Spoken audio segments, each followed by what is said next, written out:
llegará hasta la 76 con Caracas.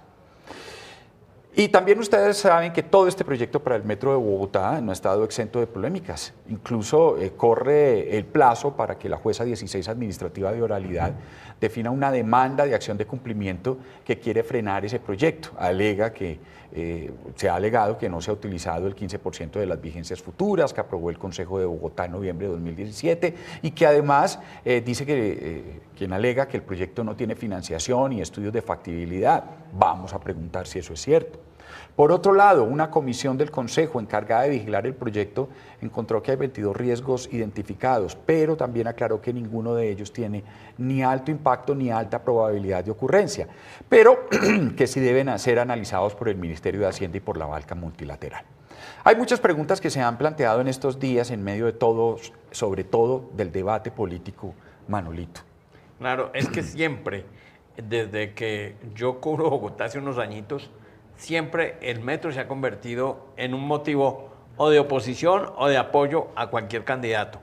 Y en el último tiempo ya se habla de la construcción de un metro que está en su última etapa, en la más cercana, para que Bogotá ya tenga metro. 1948, Bogotá tenía unas 45.000 personas y tenía un servicio de tranvía pequeño que era suficiente para transportar a los ciudadanos en ese momento. Era un servicio que estaba ahí en la calle Real, pues lo que se conoce hoy como Avenida Séptima, toda la Séptima. Pero desde ese momento se estaba prometiendo un metro. Señor gerente del Metro de Bogotá, señor Andrés Escobar, bienvenido, qué bueno a tomar un café con nosotros y a solucionar muchas dudas de la comunidad, de la gente. ¿Cómo está? Muy bien, muchas gracias Mauricio, Manolo, encantado de estar aquí con ustedes y para eso, para solucionar dudas de la comunidad, porque sabemos que las hay, el proyecto es muy grande, tiene muchas facetas, lo técnico, lo financiero, lo social y estamos comprometidos con informarle a la gente que entienda, para que entienda muy bien cuál va a ser el proceso. ¿Es verdad que el proyecto no tiene estudios de detalle de ingeniería? ¿Y que el que lo tenía era el proyecto del tren subterráneo y que se echó a la basura? Bueno, ese debate pensamos que se terminó el año pasado, a la altura del mes de agosto, cuando publicamos el cuarto de datos con los diseños a nivel de ingeniería básica avanzada. Todos los participantes en el proceso, que en un primer momento fueron más de 100 empresas que vinieron a Bogotá a conocer la ciudad y a estudiar el proyecto, empezaron a consultar esos diseños. Y el mes pasado, no he visto este mes, el mes pasado ya se había acercado la cifra de descargas de diseños a 500.000 de descargas, es decir, 500.000 de veces habían entrado los ingenieros de todo el mundo, porque están trabajando en 22 países, entrado en nuestro cuarto de datos en internet y habían bajado documentos, ¿sí? En estos escasos 10 meses que van desde que se publicaron en ese sitio, en la página web. Ahora, con todos esos diseños, ellos han venido preparando sus presupuestos. Es parte de su tarea ahora, de cara a la última etapa que estamos, que ya hablaremos de ella, donde deben decir por cuánto hacen el proyecto en la competencia, para ver si ganan la licitación. Pero también es cierto que quien gane esa licitación va a tener una responsabilidad con los diseños, que se llama los diseños constructivos o de detalle. Es él el que gane, que tiene que coger toda esa información que ya la conoce, repito, desde agosto del año pasado, y bajarla a un nivel de detalle, se llama, que es nivel constructivo, casi que los planos que se le entregan a los ingenieros, a los maestros, a los conductores de los equipos, de las piloteadoras, de las retroexcavadoras, de las volquetas, que vayan a trabajar esos planos, eso le corresponde hacerlo al que gane el contrato. No al distrito, el distrito no tiene que entregar ese nivel de detalle. No es necesario ni es conveniente entregarlo. ¿Por qué no es conveniente? Porque en ese proceso de hacer ese detalle puede haber errores, ¿sí? Y si quien hace ese detalle es el mismo concesionario, no le puede reclamar al Estado sobre costos mayores valores. Usted me dijo que hiciera esto así. Sí, pero evidentemente es un error. Sí, usted me dijo.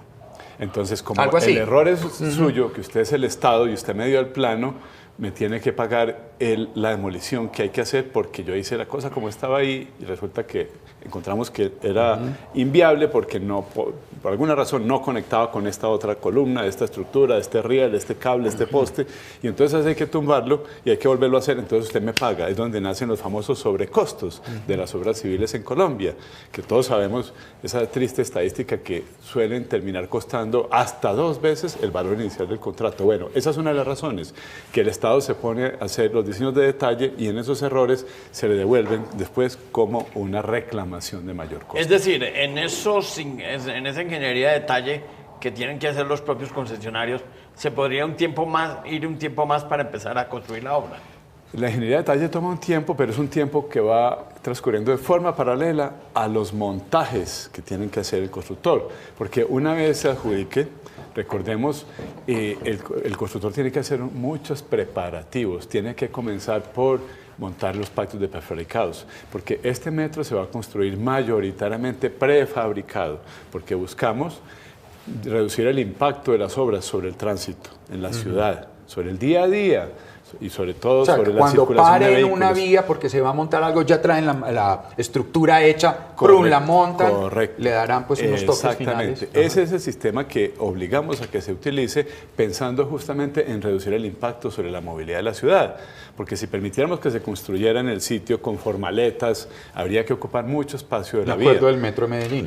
En Medellín pasaba, me acuerdo de eso, en pues, Medellín se prefabricó alguna parte, pero aquí vamos a usar la última tecnología que existe, que se llama prefabricados y postensados para minimizar el impacto en la ciudad.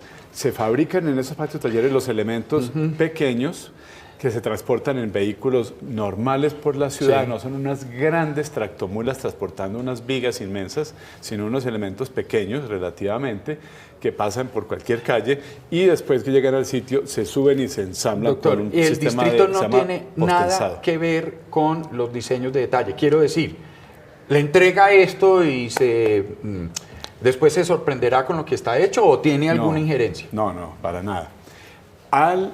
En este momento que estamos en la licitación, los participantes tienen 2 paquetes de información.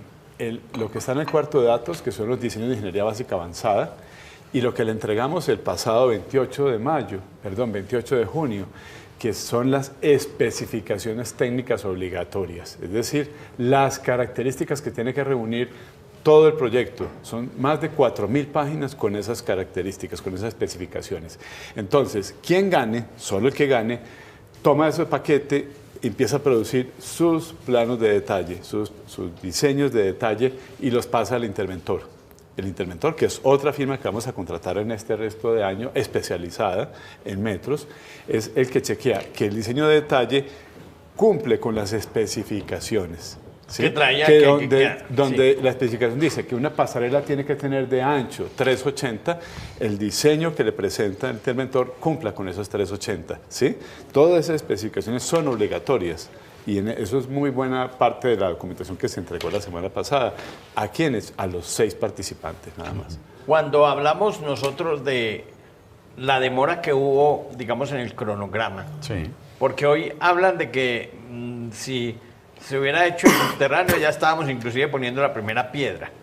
Lo que yo entiendo es que cuando ustedes llegan, les exigen unos cumplimientos de como 12 objetivos que le exige Planeación Nacional. Para aprobar el COMPES, dice para usted. aprobar el COMPES, exactamente. ¿En dónde estaba el subterráneo? ¿Ya iba tan avanzado como están diciendo? No, Manuel. Recordemos que el COMPES tiene una función que le da la ley de la República, la ley de metros, de determinar la viabilidad de un proyecto con base en 10 criterios.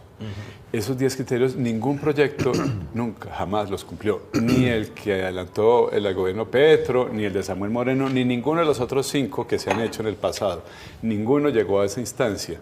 No pudo cumplir con los 10 requisitos. El primero que lo logró, y hace un buen tiempo, porque eso fue en septiembre del año 2017, fue este proyecto. El proyecto de metro elevado, que ya no hablamos de elevado, ya hablamos del metro, que es solo uno. En ese momento fueron 10 requisitos. Y se declaró la importancia estratégica para la nación. La nación pudo girar la plata, empezar a girar la plata. Hasta ese momento eran solo promesas. Ya empezó con los compromisos y con los giros. Y gracias a eso fue que pudimos dar el paso que nunca se había dado y que muchas veces se ignoraba la complejidad de la duración, que fue ir a la banca multilateral. A los bancos pudimos ir, al Banco Mundial, al BID y al BEI, que nos prestaron la plata, fue porque ya teníamos asegurados unos ingresos por 30 años, como una familia, cuando va a pedir un crédito para comprar un apartamento o un carro, tiene que mostrar con qué va a pagar. Nosotros usamos esas platas que nos prometieron la nación y la ciudad, las llamadas vigencias futuras, para irnos para los bancos y decir, bueno, présteme la plata para hacer la obra, que la obra la queremos hacer en 6 años, y necesitamos plata para hacer esa obra rápido. ¿Y con qué le pago? Con lo que la nación y la ciudad me va a dar. Una típica operación de crédito. Eso nos tomó mucho tiempo porque los bancos multilaterales son muy exigentes. Ellos no solo miran la capacidad de pago, miran el proyecto en toda su integralidad. Hacen muchos exámenes y eso lo superó satisfactoriamente. El Metro de Bogotá desde el primer semestre del año 2018. ¿Cuánto se demoró este proyecto? ¿Cuánto se demoraron ustedes para cumplir ese requisito de estos 10 pasos?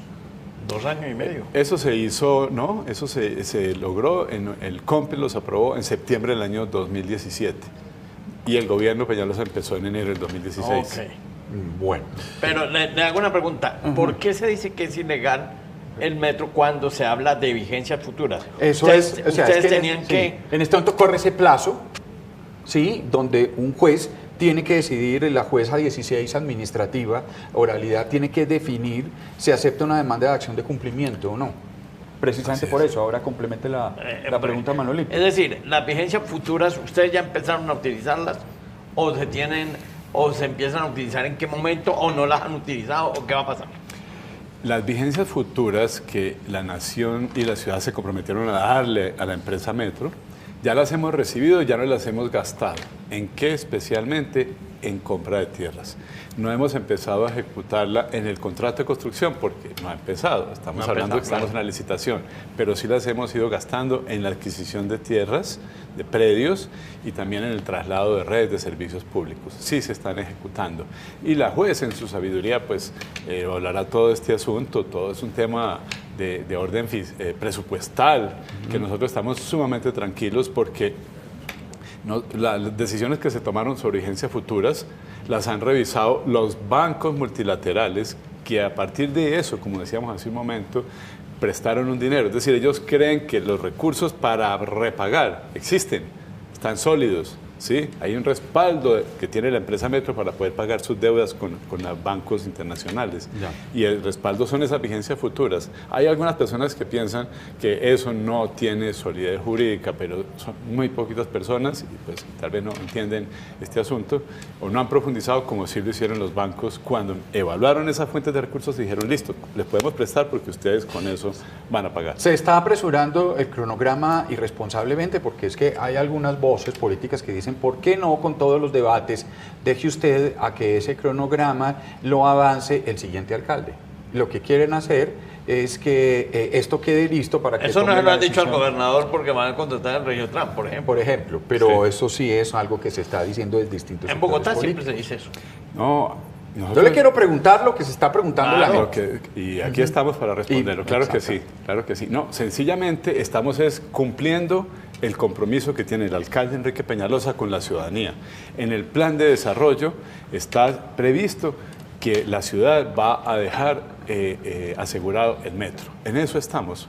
Y al gobierno le quedan 6 meses de vida y nuestra expectativa y nuestra meta y lo que nos motiva a levantarnos todas las mañanas es cumplirle a Bogotá con ese compromiso, dejar asegurado el metro. ¿Será un desastre urbanístico el metro de Bogotá? Bueno, construir los metros es un reto, sobre todo, de gestión, de impactar lo menos posible la ciudad. Sí. Yo soy de Medellín, a mí me tocó vivir la construcción del metro de Medellín. A mí también. Que por desgracia tomó 12 años. De acuerdo, ¿sí? También soy de Medellín, también, era bueno, terrible. No, yo creo que más de 12 años, porque yo vivía en el 79 y el metro lo inauguraron en el 93. 12 años haciendo ese hueco, sí. Era una cicatriz en la mitad Pero entonces en el 79, ¿qué era lo que hacía? Bueno, de hecho quedó hecho una cicatriz, ¿no? Lo que pasa es que quedó el queloide. Bueno, sí. No, el metro, la obra empezó un poco más tarde en el gobierno de Belisario Betancur, que fue del 82 al 86. Pero bueno, y tomó 12 años, el doble de lo que estaba previsto, y la ciudad sufrió mucho en ese tiempo porque había vías cerradas, había mugre, había contaminación visual. De todo eso se ha aprendido mucho, y una de las principales aplicaciones de todo ese aprendizaje es lo que comentamos hace un momento. El proyecto Metro se va a fabricar en todo lo que la tecnología lo permite en forma externa, prefabricado. Se llevan los elementos listos para montarlos y el tiempo de trabajo en las vías va a ser el mínimo posible, pero va a existir. La ciudad tiene que prepararse, nos estamos preparando todos mentalmente y técnicamente para una obra de alto impacto y que esperamos se desarrolle en el tiempo mínimo, 6 años de construcción. Pero bueno, no, pero espere, ¿va a ser un desastre urbanístico? Es que... no, es que es un negocio, ya es, el mismo, creo que Jaime Castro dijo que era más bien una especulación inmobiliaria. Sí. Es que se va, bueno, entonces hablemos de largo plazo. Los metros, hoy día, en los últimos años, y hay que mirar a Asia para verlo, se ven como una oportunidad de renovación urbana. Los metros transforman la ciudad, en algunos casos para mal, en otros casos para bien. Hay ejemplos muy cercanos, infortunadamente, negativos, de metros que no intervienen en la ciudad, sino que construyen solo el sistema de movilización y la ciudad empieza a transformarse de manera ilegal, de manera informal, improvisada. Porque resulta que la gente y los constructores buscan desarrollar edificios comerciales cerca de las estaciones, porque hay público, porque hay tráfico, porque hay gente. Y esa presión se puede convertir en informalidad o se puede convertir en desarrollo ordenado. Hay muy buenos ejemplos, repito, en Asia de cómo ordenar estos procesos. Nosotros los tomamos, estamos aprendiendo de ellos. ¿Cómo se hace? Y por eso, en las estaciones del metro va a haber a los costados unos edificios de acceso.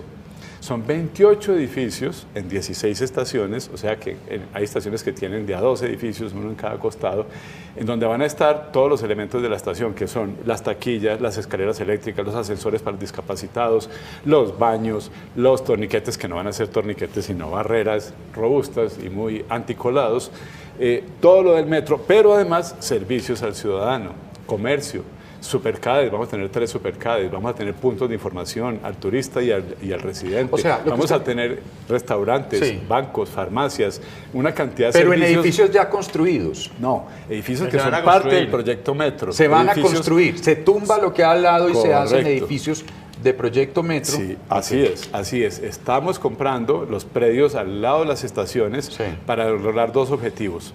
Primero, generar más espacio público. ¿Por qué? Es obvio, porque va a llegar muchísima gente caminando y en bicicleta. Necesitamos más espacio público cerca de estos nodos, cerca de las estaciones.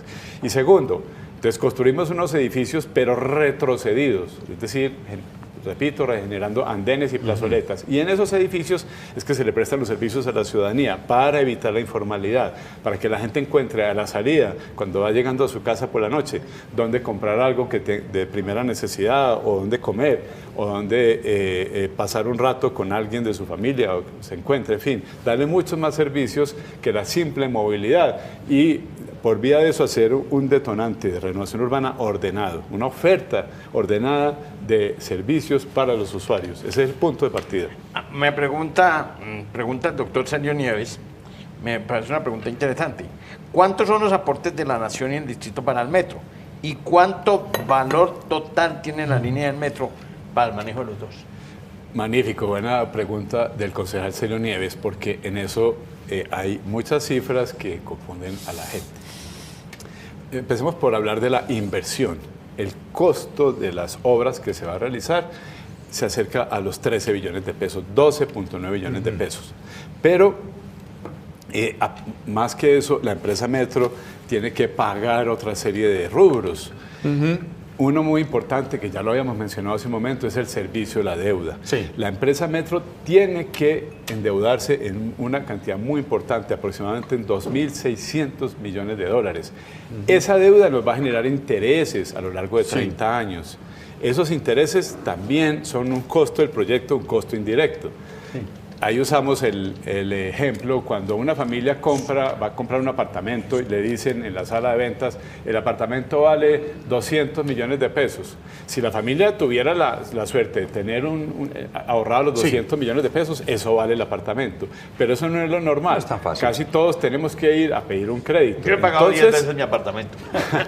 Así pasa con el metro. Tenemos que pedir unos créditos muy grandes para poder pagar el metro ahora en los próximos 6 años. Esos créditos nos van a generar intereses a lo largo de 30 años. Ahí sumamos también como otros 9 billones de pesos, porque son 30 años pagando intereses. Pero eso no es un costo del proyecto, es un costo de la deuda, es un concepto diferente. Y viene el tercer concepto, el tercer rubro, que es el funcionamiento del metro. Recordémosle a la audiencia, vamos a hacer un contrato unificado. Quien construye es quien opera durante 20 años el metro. Él tiene que lidiar y responder por su propia construcción operando durante 20 años. En esos 20 años habrá que pagarle la operación, obviamente. Esos costos no son inversión, son operación. Sí.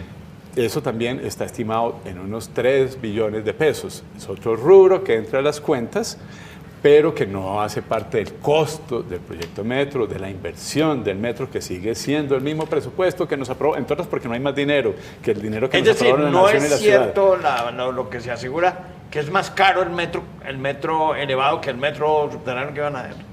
No es cierto, y hay un estudio serio sobre este asunto, tiene por ahí 2 años de construcción. Cuando la nación decidió, fue la nación la que decidió apoyar este proyecto en el COMPES. Ese estudio mostró que el metro elevado era 19% más barato que el metro subterráneo. ¿Sí? En plata del mismo día, con el dólar del mismo valor del momento, etc. Esa comparación ya se hizo y permitió tomar la decisión buscando el más eficiente para Bogotá. Pero Manolo, hay un tema importante que no se menciona mucho. Es que el metro elevado no solo es más barato en inversión, 19% más barato, sino en operación.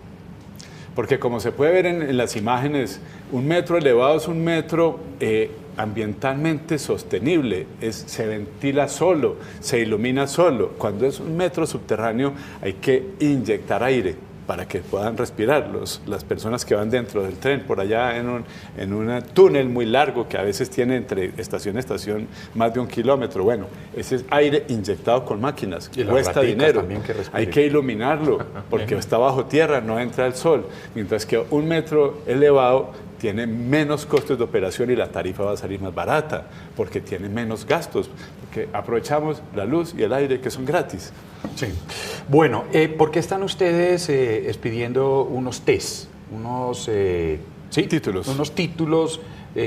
¿Eso se trata de un acto de corrupción, como se ha dicho, o esos test son legales, la expedición de ellos? Bueno, a ver, como decíamos hace un momento, la empresa Metro ya tiene a su favor recursos que le va a entregar la nación y la ciudad a lo largo de 30 años. Están asegurados en un documento, en un contrato que tiene fuerza vinculante. El próximo alcalde puede cambiar de idea, el contrato está. El próximo presidente puede cambiar de idea, el contrato está. Los obliga a ambos a seguir dándole plata a la empresa Metro por 30 años. Son las vigencias futuras. Pero resulta que nosotros queremos construir el metro lo más rápido que sea posible. 6 años o 7 años contados desde hoy. Para poder realizar eso tenemos que conseguir créditos, tenemos que convertir los plazos de los 30 años. Pero los que ya consiguieron los créditos, los 1.600 millones de dólares. Sí, bien Manolo, usted lo acaba de decir. Ya habíamos iniciado buscando los créditos más económicos y de más largo plazo que existen, que son los de la banca de desarrollo. El BID, el Banco Mundial y el BEI. Ya lo hicimos. Y llegamos hasta los topes a unos cupos que tiene Colombia, porque esos créditos son tan buenos que los países tienen cupos, porque si no, llega un país y barre y se coge toda para él. No, nosotros ya exploramos esa vía y llegamos hasta donde macroeconómicamente y el gobierno colombiano nos permitió, que fue 1.600 millones de dólares. Pero con eso no pagamos una inversión de 13 billones. 1.600 millones de dólares son más o menos 4,5 billones de pesos colombianos. y resulta que el metro nos cuesta 13 billones. Necesitamos más crédito. Entonces, dentro de la estructuración financiera del proyecto, se llegó a la conclusión que había un mecanismo eficiente, que es emitir títulos de deuda. No son exactamente TES son los que emite la Nación. Eso sí. Pero se parecen mucho porque, en cierto sentido, primero porque van a ser a un plazo largo, 23 años, y también porque tienen garantía de la Nación. La Nación, por vía de la Comisión Interparlamentaria de Crédito Público, el año pasado, en julio, le aprobó que la Nación podía respaldar a la empresa Metro hasta en 7.8 billones de deuda que contrajera. Entonces, ese respaldo es importante usarlo porque reduce el costo de la deuda para nosotros. Y llegamos a la conclusión, con apoyo de los especialistas financieros, que lo más eficiente era emitir estos títulos, abrir una emisión, como a veces lo hacen, cuando, por ejemplo, la empresa de energía emite unos títulos porque va a hacer alguna compra, necesita un dinero líquido para hacer alguna operación. Ese es el caso nuestro, necesitamos dinero líquido ahora para construir el metro de aquí al año 2025. Entonces, esa es una operación de endeudamiento. ¿Usted recuerda lo de la Comisión Interparlamentaria? En esa época ya era candidato el doctor Antonio Navarro y hacía parte, era precandidato a la alcaldía, y hacía parte de esa, como senador, de esa comisión. Como senador. Como senador. Y yo recuerdo que hubo un día de demora porque él dijo, un momentico, yo tengo mis dudas, pero al otro día se aprobó. Es decir, el doctor Navarro en ese momento respaldó la acción que iba a hacer el distrito. ¿O sí fue así? Así fue, sí. Bueno, qué buena memoria tiene el doctor Navarro Wolf. Estudió el proyecto, pidió un día extra en ese análisis para él maciarse el proyecto y nos puso a trasnochar, nos puso a trabajar 24 horas y al final él dio su voto positivo a ese proyecto, cosa que nos dejó muy complacidos porque pues, en ese momento todavía estaba el debate de si era mejor subterráneo que elevado. Estamos hablando en el primer semestre del año 2018. El actual proyecto, como sostiene por ejemplo el Polo, viola el actual plan de ordenamiento territorial. Bueno, es conocido por todos que el Polo Democrático en los primeros días de marzo, entre ellos estaba el concejal Celio Nieves, candidato, y otros más, radicaron ante el Consejo de Estado esa demanda. Eso sucedió, si no estoy mal, el 4 de marzo, es decir, ¿hace cuántos meses? 3 meses. 4 meses. Abril, a mayo, sí. Junio, 4 meses. 4 meses se cumplieron esta semana. Y hasta ahora el Consejo de Estado no ha admitido la demanda. Nosotros estamos a la expectativa que la admitan, que es el primer paso. También pueden inadmitirla, no ha lugar, no aplica. Y si la llegaran a admitir, nos van a notificar a nosotros y nos van a pedir información. Pues estamos esperando tranquilos a que nos pidan la información de que sea, pues, a su entender, el Consejo de Estado requiera para poder analizar el caso, pero hasta ahora no ha sucedido ni siquiera la admisión de la demanda por parte del Consejo de Estado. Entonces estamos tranquilos, haciendo nuestro trabajo, mirando para el futuro y concentrados en cumplirle a Bogotá ese compromiso que adquirió el alcalde Peñalosa desde que comenzó, dejar asegurado el proyecto, y nos quedan 6 meses para eso. El 1 de enero del año entrante, el próximo alcalde o alcaldesa puede renegociar con el concesionario pues, para hacer cambios al metro como estaría determinado con esta licitación. No hablemos de metro, hablemos simplemente de las normas que rigen la contratación pública.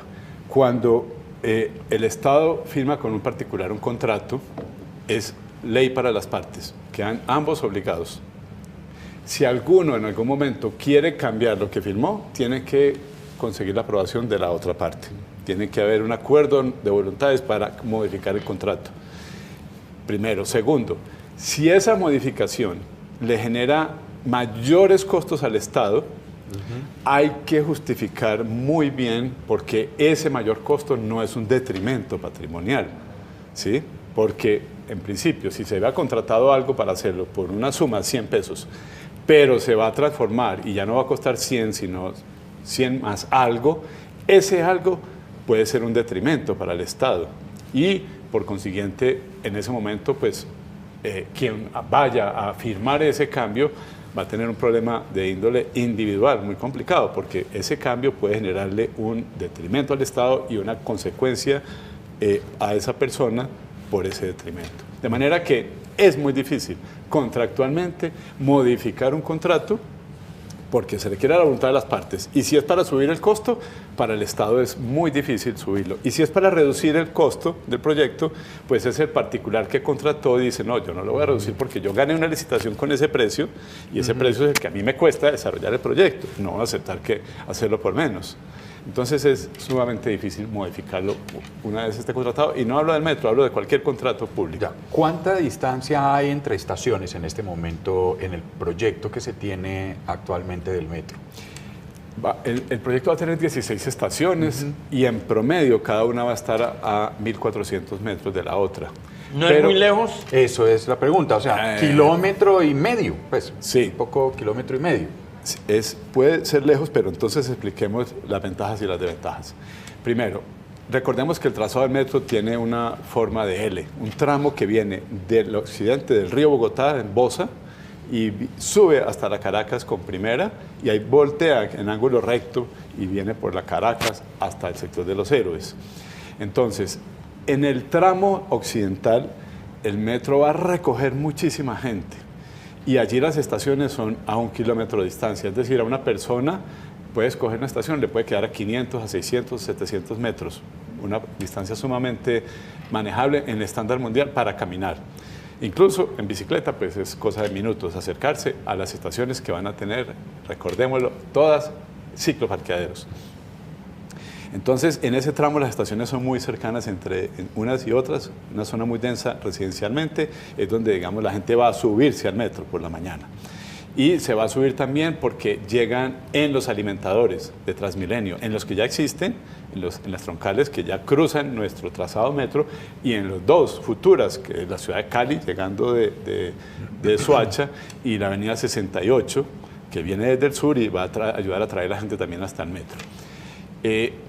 En el tramo que va a lo largo de los cerros, es decir, por la Caracas, de la calle 1 a la calle 76, las estaciones van a ser un poco más distantes. Pero recordemos que en ese tramo va a estar Transmilenio también. Entonces, ¿a quién le puede parecer una distancia, digamos, caminar de 700 metros, que es la mitad entre dos estaciones? Tiene la opción de tomar el Transmilenio con la misma tarifa y llegar hasta mucho más cerca, porque por cada estación de metro hay 3 estaciones de Transmilenio, o 2, una debajo del metro y 2 más están debajo del tramo. Yo cojo Transmilenio y me bajo en la estación de metro y ya lo asumo, pues. Y sube al metro o viceversa. Con la misma tarifa, ¿sí? ¿Y o viceversa. O viceversa. Llega en el metro, está llegando a la zona, por decir algo, de Chapinero o del centro histórico. Llega en el metro, se baja la escalera sin mojarse, integrado, sin salir a la calle ni siquiera, toma el Transmilenio y avanza un poco más o usa el sistema hasta llegar. ¿Y eso no es más costoso para la ciudad? ¿No sería mejor que yo caminara? Que en vez de que haya un... Seguramente mucha gente va a caminar, la mayoría de la gente va a caminar en vez de hacer intercambio, pero ¿cuál es la gran ventaja? La velocidad que va a tener el metro. El metro Bogotá, uno de nuestros goles y esperamos celebrarlo mucho al final, que puede llegar a ser uno de los metros más rápidos del mundo, donde la gente más tiempo ahorra al usarlo. 43 kilómetros por hora, eso es muy rápido. Por ejemplo, el de Medellín está circulando a 35 kilómetros por hora en promedio. Es decir, contando las paradas en las estaciones, porque cuando va rápido va a 80 kilómetros por hora, pero como tiene que parar, entonces ahí la velocidad se pierde tiempo. Entonces, como las estaciones nuestras son un poco más distantes de lo normal, pues, por ejemplo, en el caso de Medellín o otros, entonces las pérdidas de tiempo son menores y la velocidad de circulación es mucho más rápida. Entonces, mucha más gente va a querer usar el metro porque va a ahorrar mucho tiempo. Incluso, como queremos, gente que tiene carro, que tienen posibilidad de irse en carro o en moto, van a encontrar que es mucho más rápido, más agradable, más seguro irse en el metro. ¿Cuántos pasajeros hora sentido tiene, más o menos? A ver, hablemos de los dos conceptos, la capacidad y la proyección. Okay. La capacidad... 26.000, ¿no? Esa es la proyección de inicio. La capacidad, como por ejemplo un bus, tiene capacidad para 250 personas, pero en promedio van 100 personas. O un salón, un auditorio, tiene capacidad para 5.000 personas, pero en promedio lo usan 2.000. Con el metro, ¿qué pasa? Que lo diseñamos con una alta capacidad para las proyecciones del año 2050, de largo plazo. Esa capacidad full es 72.000 kilómetros por hora y por dirección. O sea, 72.000 personas. 72.000 personas yendo en una hora, pasan en sentido para el norte, pero también pasan 72.000 en sentido para el sur. La de 26.000 ya no es cierta. No, la de 26.000 era una estimación inicial que ya la superamos gracias a que se aprobaron las troncales de Transmilenio. Cuando arranque el metro a operar, ya esperamos que trabajes 36.000 personas por hora por sentido, porque las troncales le van a llevar mucha más gente al metro, las 2 troncales que ya aprobó el Gobierno Nacional. Entonces, gracias a eso, cuando arranque, va a mover esa capacidad. ¿Cuánto tiene ahora la Caracas de capacidad? Ya hablamos. A medida que la zona del metro se vaya densificando y le logremos conectar más y más alimentadores, como hicieron en Medellín en los últimos 15 años, alimentado el metro con buses, con cables, con troncales. Gracias a eso el metro de Medellín llegó a su capacidad. Hoy está trabajando la capacidad, siempre trabaja llenito. Y gracias a eso está moviendo 1 millón de personas al día, el metro de Medellín, que es muy buen estándar. Hay muy pocas líneas en el mundo que mueven líneas, hablando de líneas, no de metros. No de metros con muchas líneas, no. Que una línea mueva más de 1 millón de personas es un récord muy importante. Medellín lo logró hace un año. ¿Cómo lo logró? Alimentando, llevando a la gente en troncales, en buses, en cables.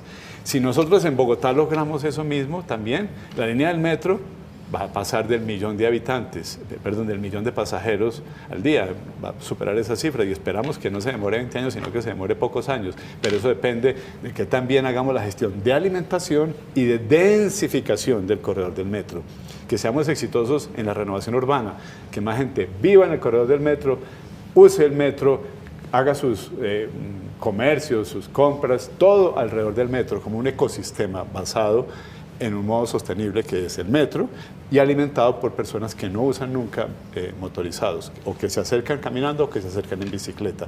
Si somos exitosos en todo eso, vamos a evolucionar hasta llegar a la capacidad del metro, que son 72.000 personas por hora, la capacidad técnica que tiene por sus equipos, por el tamaño de las estaciones, por ser trenes de 145 metros de largo, para 2.000 personas en cada tren, todo eso, ya usándoselo al máximo, son las 72.000 personas. Yo le pregunto, la construcción de las estaciones, ¿las hace el concesionario, el que gane la licitación? Digamos, la licitación, y él se encarga de explotar económicamente esas estaciones? Sí, Manolo. Los edificios de acceso, recordemos que son 28 edificios que van a estar a los lados de las estaciones. Eso es la que se refería de pronto el doctor Jaime Castro. De eso hablaba, sí. Él se preguntaba, bueno, el resultado de esos arriendos, de todo ese negocio inmobiliario, ¿para dónde va? Entonces respondamos su pregunta, Manolo. Esos edificios de acceso son principalmente edificios para la movilidad.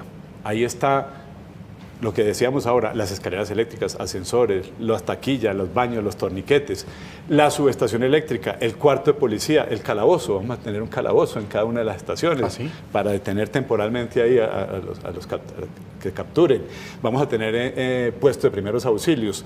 Lo típico de una estación de metro va en esos edificios. Pero las áreas remanentes se van a utilizar para comercio, para arrendarlos a restaurantes, decíamos ahora, farmacias, bancos, para cajeros electrónicos, poner máquinas de café. Todo esto se va a aprovechar ese espacio. Y esas rentas van a ser compartidas. Parte de las reglas que se publicaron la semana pasada en el contrato, la minuta del contrato, indican que la explotación de todos esos negocios complementarios va a distribuirse el 40% del ingreso para el concesionario, que es el responsable de hacer todo, y el 60% va para la empresa Metro. El concesionario con ese 40% tiene que asegurar toda la operación, tiene que mantener todo bien aseado, pagar la luz, el agua, el gas, todos los gastos tiene que tener. ¿Se refiere al arriendo? Sí, es decir, cada edificio podemos visualizarlo como un pequeño centro comercial. Sí, listo. Sí, donde lo usan los que van para el metro, pero también tiene, como decíamos, unas zonas comerciales que le prestan servicios a la gente. Y eso se va a lograr vía arriendo. Es decir, el metro no va a montar ahí un restaurante, no, se lo va a arrendar a un especialista, a un restaurante, a una tarifa de mercado para que monte su restaurante. Y cada mes paga. Y no lo vende, sino que lo arrienda. Arrendado. Sí, Ok. para que produzca rentas toda la vida.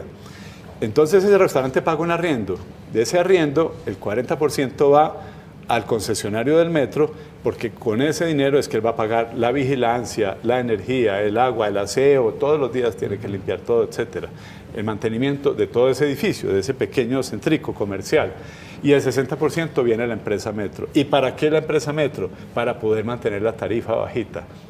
Ese es el sistema asiático. El sistema asiático es que en la medida que yo como empresa metro tengo ingresos no tarifarios, como esto, como el arriendo, o como la publicidad, que vamos a también explotar también, publicidad dentro de los trenes, publicidad en las estaciones, todo ese dinero, ¿para qué le sirve a la empresa metro? Para tener la tarifa lo más bajita posible, para que más bogotanos puedan usar el sistema. Ese es el modelo asiático. O sea, si se arrienda un local por 100 pesos, 40 es para el concesionario, 60 para el distrito. Correcto. Y el distrito le entran libres, los 60. Los 40 que van para el concesionario son para gastos, para, repitamos, la energía.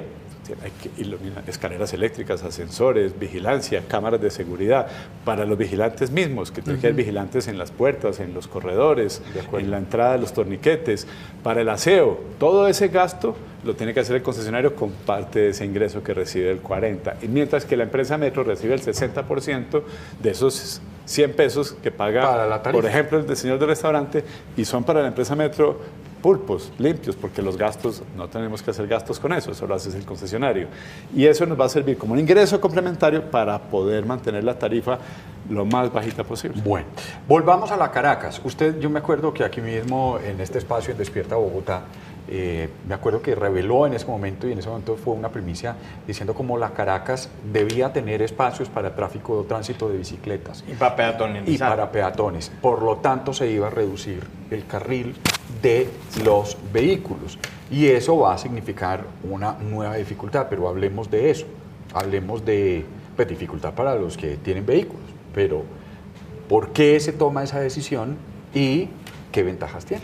Bueno, esa es justamente una medida tomada pensando en los cambios de espacio público que hace necesario la llegada del metro.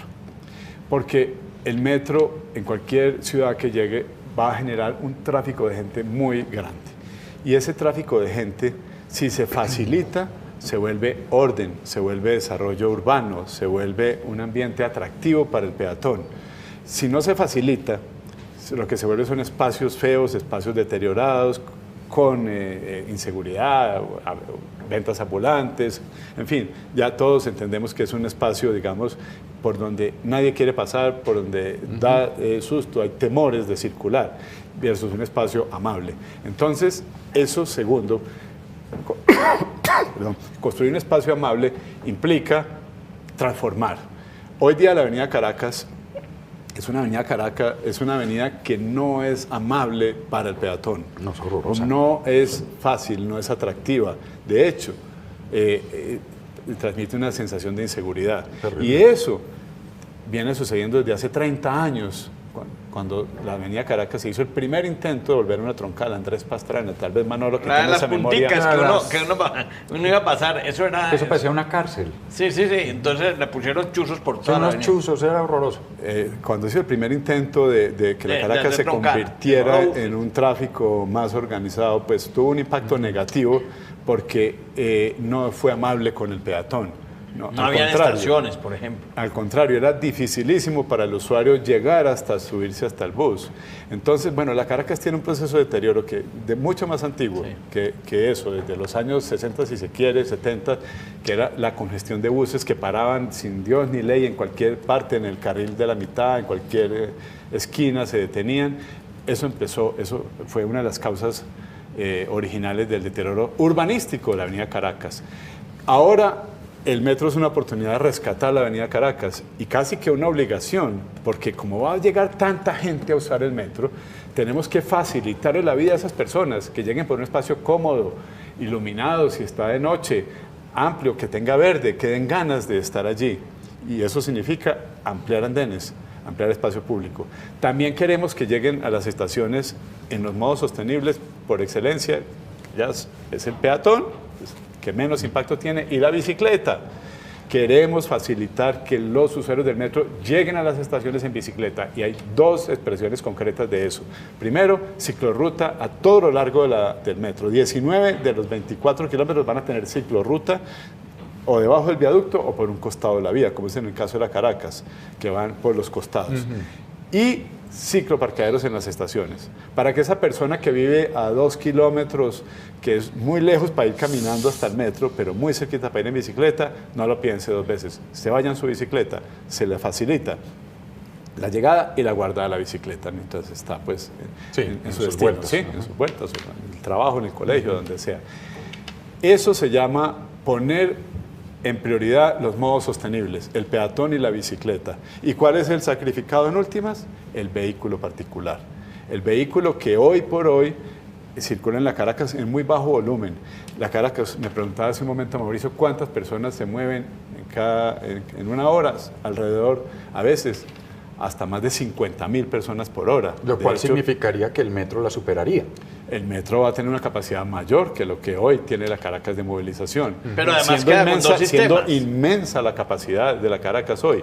Van a quedar combinados los dos sistemas. En el momento en que lleguen a su capacidad ambos, la Caracas puede estar moviendo 70.000 personas por hora por dirección. Puede ser una de las vías de mayor capacidad en el mundo.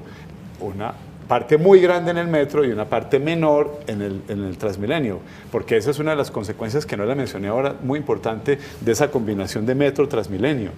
Es que es desahogar a Transmilenio, desahogarlo, porque hoy la Caracas está trabajando a unos volúmenes excesivos. 50.000 personas por hora es mucha gente.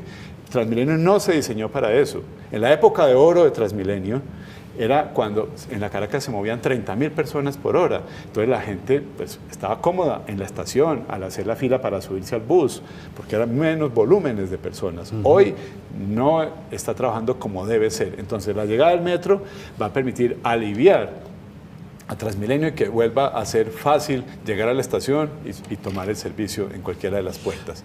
Sí. Pero terminando con la respuesta a la pregunta, para que todo eso suceda, que la gente llegue en bicicleta y llegue caminando, que es el ideal para que una zona se transforme, se descontamine, sea amena, alegre, verde, necesitamos, sí, sacrificar una parte del espacio del vehículo particular, pero es un sacrificio menor. De las 50.000 personas que hoy se mueven en transporte público en la Caracas, hay menos, entre 4.000 y 5.000 que van en vehículo privado. ¿Y quién asumiría eso? ¿O qué vía asumiría eso? ¿La séptima? Bueno, primero van a poder continuar, digámoslo, porque si no los vecinos de la Caracas pueden asustarse, van a poder seguir circulando los vehículos, pero es una circulación pacificada, en un pavimento que es diferente, es un poco rugoso, como la calle 85, que busca que los vehículos vayan despacio y que solo circulen por ahí los que van para la Caracas, porque viven, porque es un proveedor que tiene que ir por la Caracas para descargar sus productos en un negocio comercial que hay.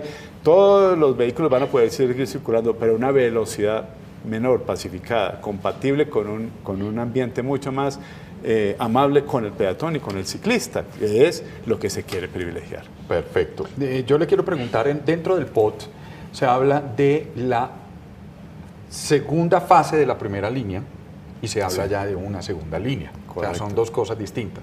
Y esa segunda fase de la primera línea habla de llegar por de un ramal a la 127, creo que es. O de irse hacia Suba. Sí. Bueno, eso ya el alcalde nuevo o la alcaldesa dirá. Sí, les corresponderá a ellos y eso es el debate del momento, el debate más importante, porque toca escoger. Pero en el POT, como bien lo recuerdan ustedes, en el proyecto de POT, que ya se está discutiendo en el Consejo Territorial de Planeación y dentro de pocos días va a ir al Consejo de la Ciudad, aparecen ya marcadas esas dos, digamos, nuevas soluciones de metro.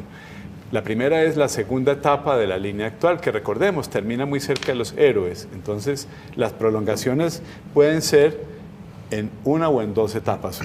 Me explico mejor. El próximo alcalde puede decidir, o cualquiera de los próximos alcaldes, prolongarla de Los Héroes hasta la 127 o de Los Héroes hasta la 170. Dependerá de las prioridades que haya, del dinero que haya, pero ambas son posibles, ¿sí? Naturalmente, si lo alargan hasta las 170, cuesta mucho más, pero beneficia más personas. Por la más gente. autopista. Por toda la autopista norte. Ok. Sí. Esa es la etapa 2 y 3 de la primera línea del Metro de Bogotá, que seguirá siendo la primera línea, solo que con extensiones. Y también viene en el POT ya indicada la segunda línea, que arranca también en Los Héroes por la 80. Por la 80 hasta la avenida Aló, muy cerca del portal hoy de la 80, y ahí cruza y pasa del Humedal Juan Amarillo, toma el corredor de la Cali y llega hasta una zona muy cercana al actual portal de Suba.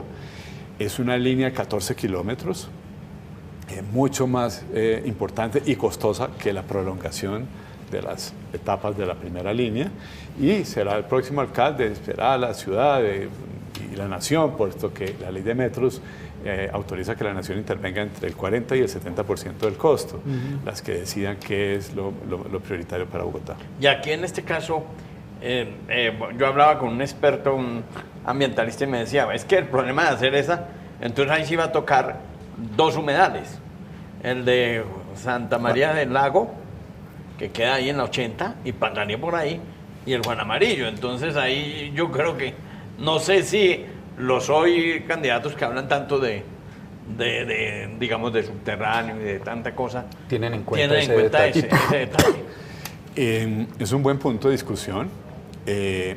Pues el desarrollo implica tomar ese tipo de decisiones. Es una discusión además de política, en el mejor sentido de la palabra. Sí. ¿Qué es la prioridad? ¿Qué queremos como ciudad? ¿Sí? Pero yo no creo que afecte el humedal de Santa María del Lago. Pasa por la 80, por el eje de la 80, donde hoy está pues, ya desarrollado. Claro. Sí, necesariamente tiene que pasar por el Juan Amarillo, pero hay muchas opciones para pasar, unas de más impacto, unas de menos impacto, pero pues es escoger. Desarrollo ambientalmente sostenible, un metro es ambiental, ¿sí? Así tenga un costo o un impacto en una parte menor del humedal, como pasa en todas partes del mundo para cuando se desarrolla la infraestructura de transporte, que en algunos momentos toca afectar el entorno natural, sí, pero afectarlo para bien. Hoy estamos como en el cronograma. Eso iba a ser, que nos dejen... díganos pues el cronograma. No, es que Manolito y yo somos como yo y Manolito. Sí. ¿Cómo está pues el cronograma en este momento para que la gente entienda y qué podría detenerlo? Bueno, estamos en la última etapa, en la ronda final de todo este proceso que arrancó ya hace 8 o 9 meses, que es la licitación, donde los 6 consorcios, están 22 empresas, pero organizados en 6 grupos, en 6 consorcios, van a competir presentando una oferta económica a finales del mes de septiembre. Nosotros como empresa Metro vamos a tener unas 3 semanas para evaluar esas ofertas económicas, ver si cumplen algunos requisitos y ver cuál es la más económica, porque esa es la regla fundamental, la más barata en valor presente neto. Porque recordemos que quien gane va a tener que construir y operar.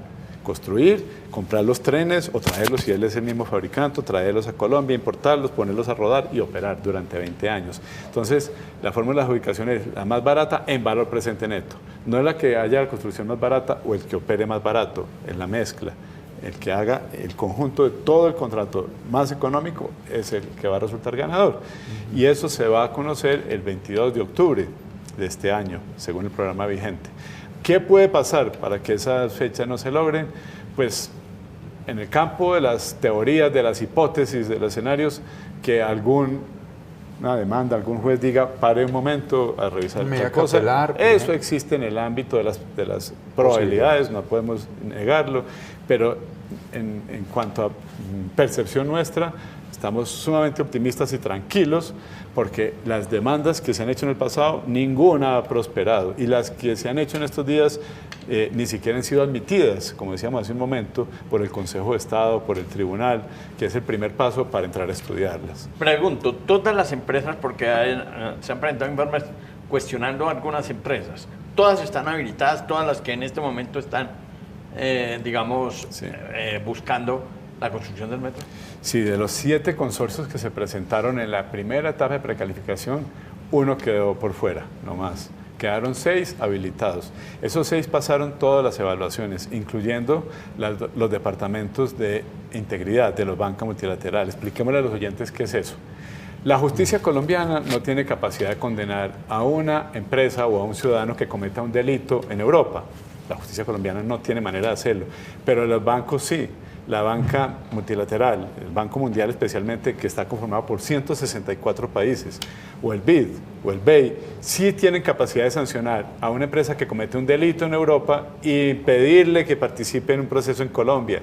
Ellos sí tienen esa capacidad. Entonces, por eso nosotros, esa fue una de las razones por las cuales acogimos de buen agrado, gusto, la normatividad del proceso de selección internacional de la banca multilateral. No nos fuimos por la ley colombiana, sino nos fuimos por ley internacional. Porque nos permite excluir a las compañías que resulten condenadas en un país diferente a Colombia de nuestro proceso aquí en Bogotá. Perfecto. Y eso funcionó, eso sucedió. Gracias a eso quedó excluido Odebrecht, que en un principio quería participar, estaba haciendo conversaciones y todo, y pidiéndonos documentación para participar en el metro.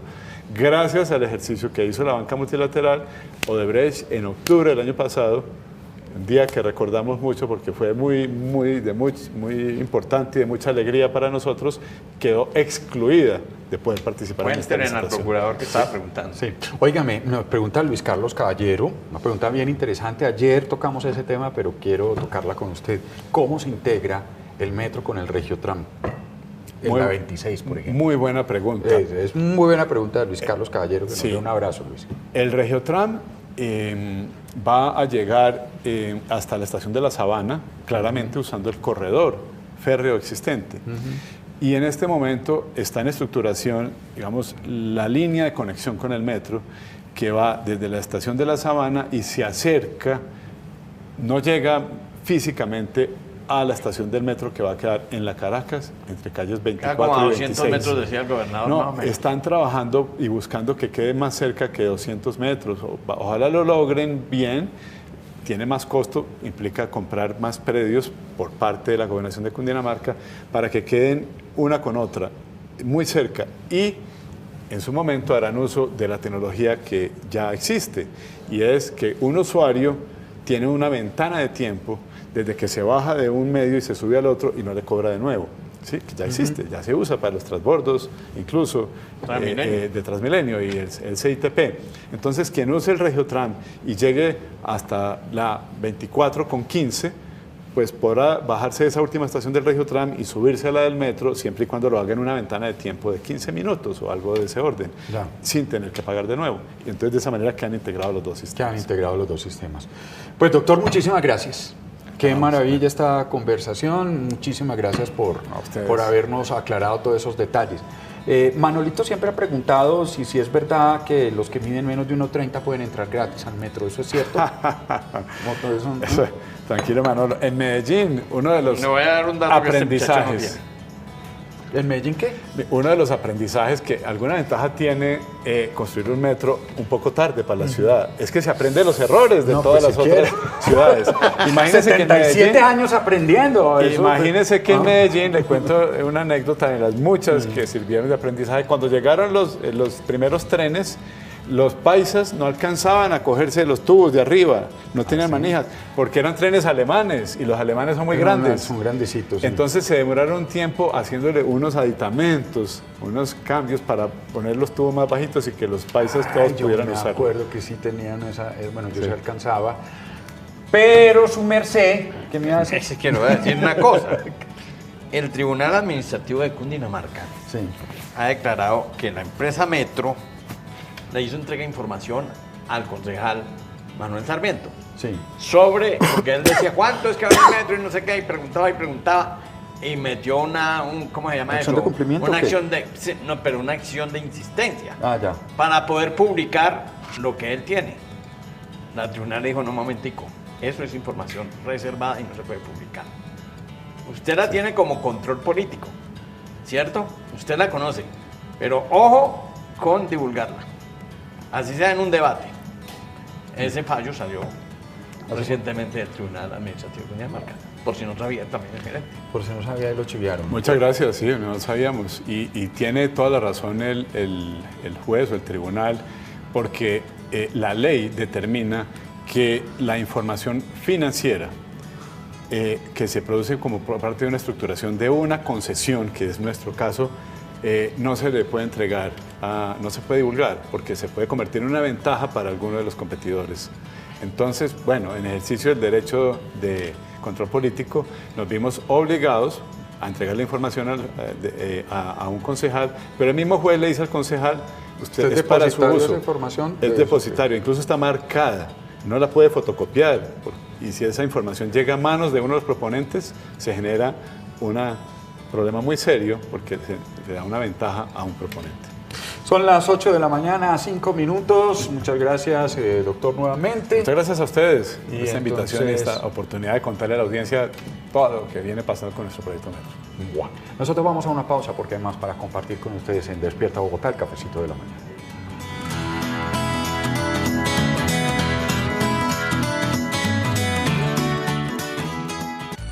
Conéctese con un programa de análisis y opinión. Donde todas las voces tienen cabida. Un programa donde se debaten los temas más importantes para Bogotá y el país. Los esperamos en Opina Bogotá, de lunes a jueves a las 8:30 de la noche. Conéctese con Opina Bogotá a través de conexióncapital.co y nuestra señal abierta.